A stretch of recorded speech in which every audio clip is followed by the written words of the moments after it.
నమస్తే, నా పేరు Shivaji. Welcome to our channel. ఈ 10 నిమిషాలు జగన్మోహన్ రెడ్డి గారి మనస్తత్వాన్ని నాకు అర్థమైంది మీకు అర్థమయ్యేటట్లు వివరించే ప్రయత్నం చేద్దాము. ఆయన మనసును ఆవిష్కరించే ప్రయత్నం చేద్దాం. సో ఇప్పుడు ఇద్దరు వ్యక్తులను తీసుకుందాం. అంబటి రాంబాబు, బోరుగడ్డ అనిల్. అంబటి రాంబాబు కాపు సామాజిక వర్గానికి చెందినవాడు, బోరుగడ్డ అనిల్ దళిత సామాజిక వర్గానికి చెందినవాడు. సో వీళ్ళిద్దరిని ఎట్లా కంపేర్ చేస్తావు? ఆయనేమో మంత్రిగా పనిచేశాడు, ఇతనేమో ఒక రౌడీ షీటరో కాదో మళ్ళీ తెలియదు. రౌడీ షీటర్ అనే నాకు వెంకటరెడ్డి చెప్తా ఉన్నాడు కాబట్టి రౌడీ షీటర్ని ఎలా కంపేర్ చేస్తారనేది కాసేపు పక్కన పెడితే, వీళ్ళు చేసినటువంటి తప్పులేంది, దానికి వాళ్ళ మీద పడినటువంటి కేసు ఏదో ఒకసారి చూస్తే, అంబటి రాంబాబు మీద మొన్నకి పెట్టినటువంటి కేసు ఏంది? సో ఒక రాష్ట్ర ముఖ్యమంత్రిని లకారంతో తిట్టాడని చెప్పి ఆయన అరెస్ట్ చేసి బొక్కలో వేశారు. అదేవిధంగా బోరుగడ్డ అనిల్ కేసు ఏంది? అధికారంలో ఉన్నప్పుడు యూట్యూబ్లకు ఇంటర్వ్యూలు ఇస్తూ నోటికి వచ్చినట్లు అప్పట్లో ప్రతిపక్ష నాయకుడిని పవన్ కళ్యాణ్ గారిని, అదేవిధంగా నారా లోకేష్ గారిని నోటికి వచ్చినట్లు తిట్టాడనేది ఆయన మీద ఉన్నటువంటి ఆరోపణలు. అంటే వ్యక్తిగతంగా ఇద్దరు వ్యక్తుల యొక్క స్టేటస్ను పక్కన పెడితే ఇద్దరు వ్యక్తులు సమానమే. ఇతను బూతులు మాట్లాడాడు, ఇతను బూతులు మాట్లాడాడు. ఇతని మీద కేసు పెట్టారు, ఇతని మీద కేసు పెట్టారు. మరి ఇద్దరు ఒకటే పార్టీలో పనిచేస్తున్నారు. కానీ ఆ పార్టీ అధిష్టానం నుంచి ఇతనికి ఎటువంటి సపోర్ట్ వచ్చింది, ఇతనికి ఎటువంటి సపోర్ట్ లభిస్తూ ఉంది అనే దాని మీద ఈరోజు మనము కాసేపు చర్చించుకుందాం. అంబటి రాంబాబు ఎప్పుడైతే చంద్రబాబు నాయుడు గారిని లకారంతో తిట్టారో అప్పుడు అక్కడ కార్యకర్తలు కేసు పెడితే ఈయన్ని జైల్లో వేసి రిమాండ్ పంపిస్తే, సో జగన్మోహన్ రెడ్డి గారు పరామర్శించి జైలు బయటకు వచ్చి ప్రెస్ మీట్ పెట్టి కాపు టైగర్ అని బిరుదిచ్చి ఏమన్నా సపోర్ట్ చేసి మళ్ళా తర్వాత కూడా నేనున్నాను, మీకు మీ కుటుంబానికి నేను అండగా ఉంటాను అని చెప్పి చాలా బాగా పనిచేస్తున్నావు, మీ కులంలో నువ్వే టైగర్వి, కాపు టైగరు, నువ్వు బూతులు బాగా మాట్లాడుతున్నావు, ఇంకా బాగా మాట్లాడాలి అన్నట్లు ఆయన్ని వాళ్ళ ఇంట్లో వాళ్ళని భుజం తట్టి ప్రోత్సహించి బిరుదులతో సత్కరించి వచ్చారు. సో అదే బోరుగడ్డ అనిల్. జగన్మోహన్ రెడ్డి గారు అధికారంలో ఉన్నప్పుడు అండదండలు చూసుకొని వాళ్ళు పంపించినటువంటి స్క్రిప్టును తూచా తప్పకుండా కెమెరాల మీద కక్కాడు. ఏమని కక్కాడు? ఇంటికి వస్తా, కొడతా, ఆడవాళ్ళని ఏదో చేస్తా, సో ఇంకొక ఒక ఎమ్మెల్యేనైతే కనుక బుల్లెట్కు కట్టుకొని లాక్కొని వస్తా అని చెబితే అధికారం పోయిన తర్వాత 22 కేసులు నమోదయ్యాయి. 9 నెలల వరకు జైల్లో ఉన్నాడు. సో ఇతనైనా అంబటి రాంబాబు అయినా కనీసం 14 రోజులు రిమాండ్లో ఉన్నాడు అనుకుంటా. కానీ ఇతను జగన్మోహన్ రెడ్డి గారి కోసము 9 నెలలు జైల్లో ఉండడమే కాకుండా తన సర్వస్వము జీవితాన్నే కోల్పోయాడు ఇప్పుడు. కానీ ఇతన్ని పరామర్శించకపోగా, వాళ్ళ కుటుంబాన్ని ఆదుకోకపోగా, లీగల్ సపోర్ట్ ఇవ్వకపోగా, కనీసం ఒక పూట భోజనం కూడా పెట్టకుండా పార్టీ ఆఫీస్ నుంచి మెడపట్టి బయటకు గెంటించేయడమే కాకుండా అధికార ప్రతినిధులతో అతను ఒక రౌడీ షీటరు, అతనికి వైఎస్ఆర్సీపీ పార్టీకి సంబంధం లేదని ప్రచారాలు చేయిస్తాడు.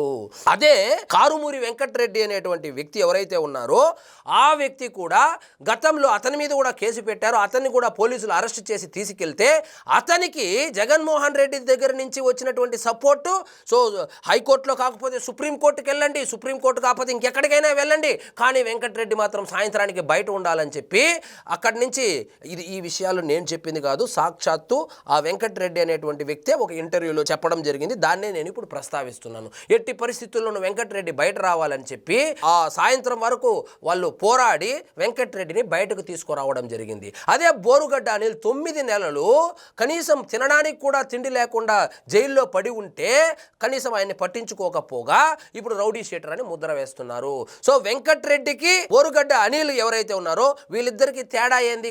కాసేపు అంబటి రాంబాబును కూడా పక్కన పెడితే వీళ్ళిద్దరికి మధ్య ఉన్నటువంటి తేడా ఏంటంటే, వెంకటరెడ్డికి రెడ్డి అనే తోక ఉంది, మన బోరుగడ్డ అనిల్కేమో అతను దళితుడు కాబట్టి రెడ్డి అనే తోక లేదు.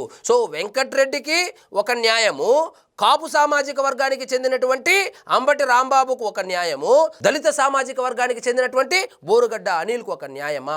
అంటే ఇక్కడ జగన్మోహన్ రెడ్డి గారి మనస్తత్వం కనుక మనం చూస్తే, సో దళితులను గ్రాంటెడ్గా తీసుకుంటాడు. అంటే ఏంటంటే దళితులు మన ఓటు బ్యాంకు, సో అటువైపు మనం ఏమీ చేయకపోయినా కూడా దళితులు మన వెంటే నడుస్తాడనేటువంటి భ్రమలో ఉన్నాడు. మరి అంబటి రాంబాబు విషయానికి వస్తే కాపులు మనకు దూరం అయ్యారు, కాపులు కనుక మనకు ఓట్లు వేయకపోతే మనం ఈ జన్మలో కాదు కదా, ఇంకొచ్చే జన్మలో కూడా మనము ముఖ్యమంత్రి కాలేమనేటువంటి ఉద్దేశంతో కాపు సామాజిక వర్గానికి చెందినటువంటి వాళ్ళను ఎంకరేజ్ చేసే విధానము వేరు, దళిత సామాజిక వర్గానికి చెందినటువంటి నాయకులు కావచ్చు, కార్యకర్తలు కావచ్చు, వాళ్ళని ఎంకరేజ్ చేసే విధానం కావచ్చు.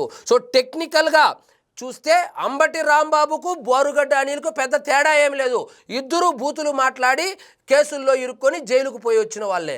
కానీ జగన్మోహన్ రెడ్డి గారు అంబటి రాంబాబును ట్రీట్ చేసిన విధానం వేరు, అదేవిధంగా బోరుగడ్డ అనిల్ని ట్రీట్ చేస్తున్నటువంటి విధానం వేరు.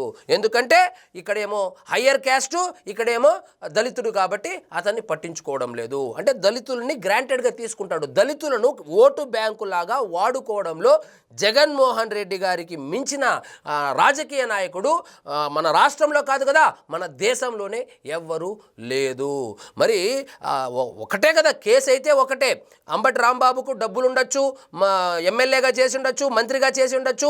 బోరుగడ్డ అనిల్ ఒక రౌడీ షీటరు, లేకపోతే ఒక చీటరు, లేకపోతే ఒక వెధవు అయి ఉండొచ్చు. కానీ ఇద్దరు చేసినటువంటి పని ఒకటే. ఇద్దరి మీద పెట్టినటువంటి కేసులు కూడా ఈక్వలే, దాదాపు ఈక్వలే. బూతులు తిట్టి జైలుకు పోయారు టెక్నికల్గా ఆలోచిస్తే.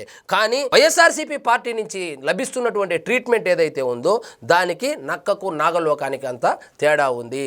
సో కాపులంటే ఒక విధంగా ట్రీట్ చేస్తారు, రెడ్లంటే ఒక విధంగా ట్రీట్ చేస్తారు, అదే దళిత సామాజిక వర్గానికి చెందినటువంటి వాళ్ళైతే మరొక విధంగా ట్రీట్ చేస్తారు అనేటువంటి విషయాన్ని ఎంత త్వరగా వైఎస్ఆర్సీపీ కార్యకర్తలు తెలుసుకుంటారో అంత మంచిది. తెలుసుకుంటే బాగుపడతారు, లేకపోతే మరో బోరుగడ్డ అనిల్ అవుతారు. అంతకు మించి ఇదేమి సమాజానికి వచ్చినటువంటి ఉపద్రవం ఏమి కాదు. ఇది కేవలం ఈ వీడియో జగన్మోహన్ రెడ్డి గారి మనస్తత్వాన్ని వైఎస్ఆర్సీపీ కార్యకర్తలు అర్థం చేసుకోండి అనే ఉద్దేశంతో చేసిందే. కానీ ఇదేదో సమాజానికి ఉపయోగపడేదో, లేకపోతే సమాజానికి ఏదో పెను ప్రమాదం ఉందో అని చేసింది కాదు. మీరు అర్థం చేసుకోండి, మీరే చూడండి, లైవ్లో ఏం జరిగింది చూడండి. మీరు ఏంది బోరుగడ్డ అనిల్ విషయంలో ఏం జరిగింది, అంబటి రాంబాబు విషయంలో ఏం జరిగింది, బోరుగడ్డ అనిల్ విషయంలో ఏం జరిగింది, కారుమూరి వెంకటరెడ్డి విషయంలో ఏం జరిగింది. అంటే జగన్మోహన్ రెడ్డి గారు గత ఎన్నికల్లో పేదలకు మరియు పెత్తందారులకు మధ్య పెద్ద యుద్ధమే చేయబోతున్నామని చెప్పాడు. ఇక్కడ పేదలు ఎవరు, పెత్తందారులు ఎవరు? పేదవాడైనటువంటి బోరుగడ్డ అనిల్ని ఆదుకోవాలనా, పెత్తందారైనటువంటి అంబటి రాంబాబును ఆదుకోవాలనా? సో అంబటి రాంబాబుకు జగన్మోహన్ రెడ్డి గారు లీగల్ సపోర్ట్ ఇవ్వకపోయినా కూడా ఆ కేసు నుంచి బయట రావడానికి, లాయర్లు పెట్టుకొని వాదించుకోవడానికి బాగా సంపాదించుకున్నాడు కాబట్టి, అధికారంలో ఉన్నప్పుడు ఆర్థికంగా కూడా బలవంతుడు కాబట్టి అతనికి చేతనైతుంది. మరి బోరుగడ్డ అనిల్ పరిస్థితి ఏంటి? సో కాబట్టి వైఎస్ఆర్సీపీ కార్యకర్తలు ఒకటి గుర్తుపెట్టుకోండి. సో నోటికి ఏది వస్తే అది ఆఫ్లైన్లో కావచ్చు, ఆన్లైన్లో కావచ్చు మాట్లాడితే జగన్మోహన్ రెడ్డి గారు అండగా ఉంటారు అని కనుక మీరు భ్రమలో ఉంటే దయచేసి బయటకు రండి. సో సెలెక్టివ్గా ఉంటాడు, కొన్ని కులాలకు మాత్రమే ఆయన సపోర్ట్ చేస్తాడు.